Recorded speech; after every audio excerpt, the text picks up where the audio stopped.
Assalamualaikum warahmatullahi wabarakatuh. Baiklah, kami dari kelompok 2 akan menjelaskan apa itu WK dan cara mengimplementasikannya. Di sini kami yang beranggotakan Devian Sapitri, Raihanul Jannah, Tri Iriani Fitria, Adelia Fitria Harahap, dan saya Harunisa Borne Burhu dengan NIM 049.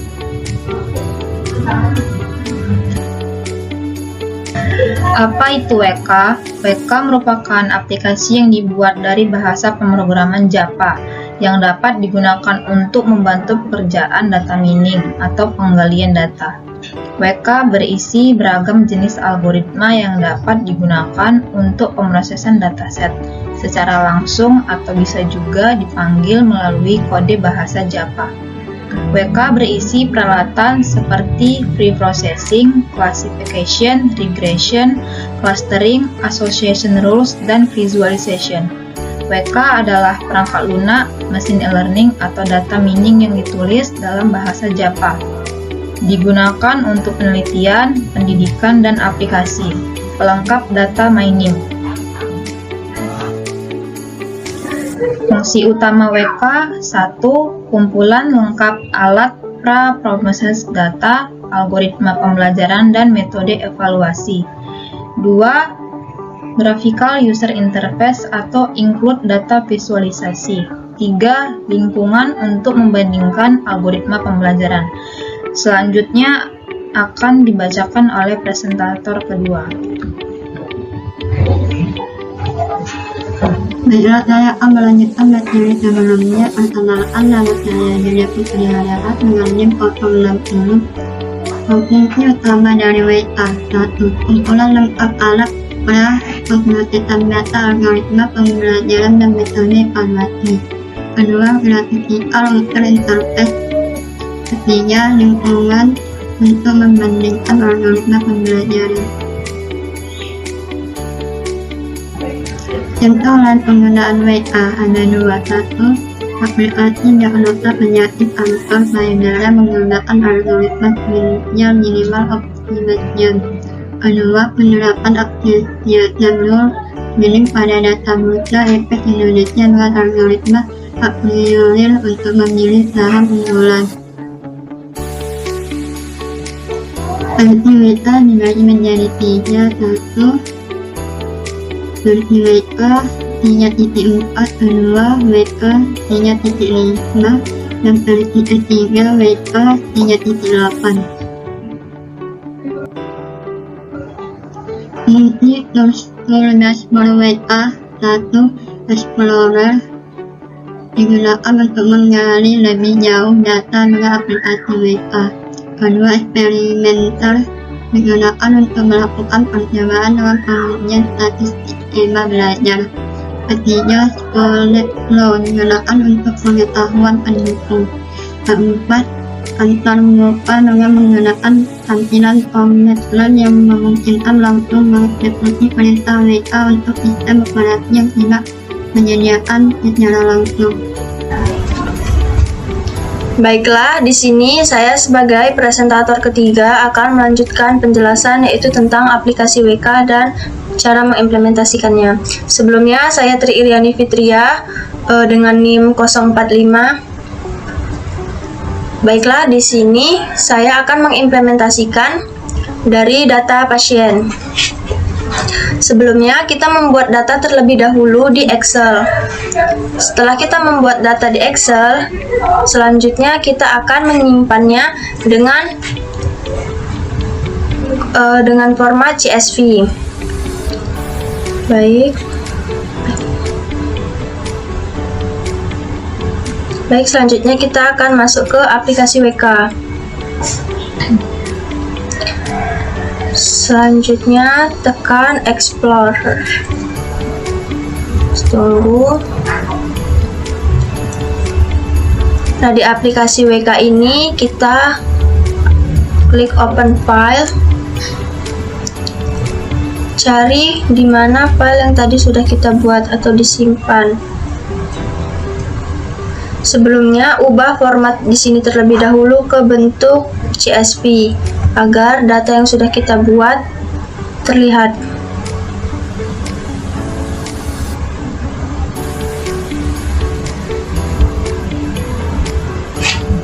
Baik, datanya sudah terlihat. Baik, di sini kita akan mengklaster dari data tersebut. Pilih bentuk klaster, pilih icon klaster, klik choose. Di sini kita akan pilih metode yang akan kita gunakan dari data tersebut, yaitu simple K-means. Jadi di sini kita menggunakan metode K-means untuk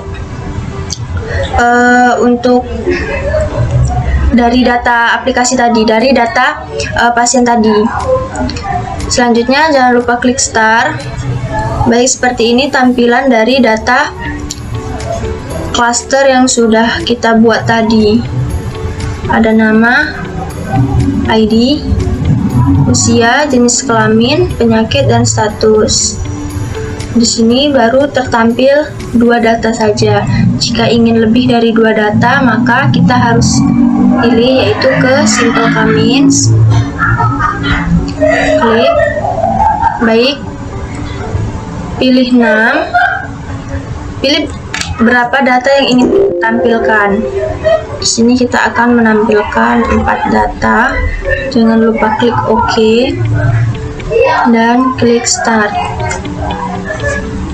Baiklah, di sini kita sudah muncul 4 data. Ini yang pertama, klaster pertama. Ini klaster kedua, si Bahrul. Klaster ketiga si Iva, dan klaster keempat si Hussein. Baiklah, selanjutnya akan dilanjutkan oleh presentator ketiga. Baiklah, saya adalah pembicara keempat yang akan mengimplementasikan bagaimana cara menggunakan aplikasi WK. Sebelumnya, perkenalkan, nama saya Devian Sapitri dengan NIM 052. Baiklah, di sini kita akan mencoba memasukkan klasternya itu lebih dari data yang kita punya, yaitu sebelumnya kita mempunyai data sebanyak 10. Di sini kita akan mencoba meletakkan datanya itu sekitar 15.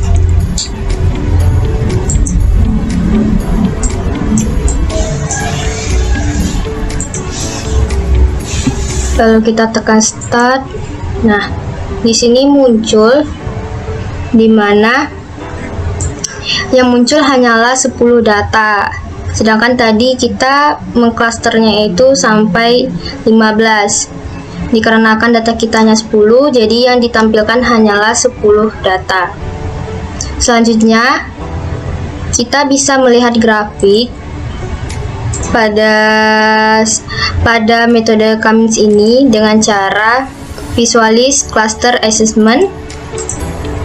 Nah, di sini terdapat fitur Y dan juga X. Coba kita lihat pada fitur Y. Nah, di sini bisa dilihat ada tanda X yang tanjakannya itu naik. Lalu pada Y sama juga. Nah,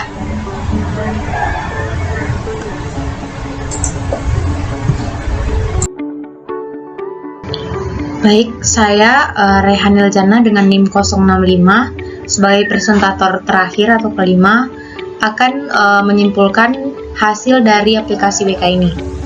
Nah, kesimpulan yang dapat ditarik dari hasil pengujian yang telah kita lakukan adalah yang pertama, aplikasi mampu untuk melakukan interpretasi terhadap hasil dari proses asosiasi, pendataan pasien, dan klasifikasi dengan menggunakan KNN yang dihasilkan oleh WK. Yang kedua, hasil pengujian yang dilakukan secara manual dan yang dilakukan dengan menggunakan WK menunjukkan hasil yang relatif sama.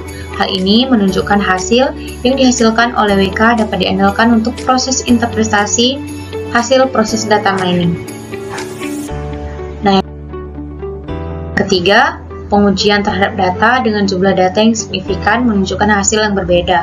Semakin tinggi jumlah data yang diuji, menunjukkan perbedaan hasil yang tidak terlalu jauh. Hal ini dapat terlihat pada hasil asosiasi. Terdapat perbedaan yang cukup signifikan pada hasil pengujian pertama dan kedua, tetapi pada setiap penambahan jumlah data, pada pengujian ketiga dan keempat terdapat perbedaannya juga, dan yang paling tinggi hanya sebesar pengujian pertama. Nah, kemudian saran untuk penguji aplikasi WK ini. Dari hasil pengujian kami tadi, saran yang dapat kami berikan yang pertama, pengolahan data yang dilakukan sebaiknya menggunakan data yang berjumlah lebih banyak, dikarenakan berdasarkan hasil pengujian, dengan menggunakan data yang lebih banyak, hasil yang diperoleh pun lebih akurat. Sebaiknya ada fungsi pengaturan parameter yang lain, agar keakuratan hasil proses dapat dimaksimalkan. Pengaturan parameter yang terdapat pada aplikasi adalah parameter yang berpengaruh terhadap hasil yang dikeluarkan. Kemudian, pengaturan parameter yang lainnya tidak begitu menentukan terhadap hasil proses, tapi dapat ditambahkan pada pengaturan parameter tersebut. Nah, yang terakhir, data repository sebaiknya ditambah dengan jenis yang lainnya seperti Excel, file, maupun lainnya. Dari aplikasi yang lebih fleksibel dan pengguna tidak terpaku terhadap satu jenis datanya saja. Nah, baiklah, sekian dari pengujian kita hari ini atau presentasi kami. Lebih dan kurang mohon maaf. Assalamualaikum warahmatullahi wabarakatuh.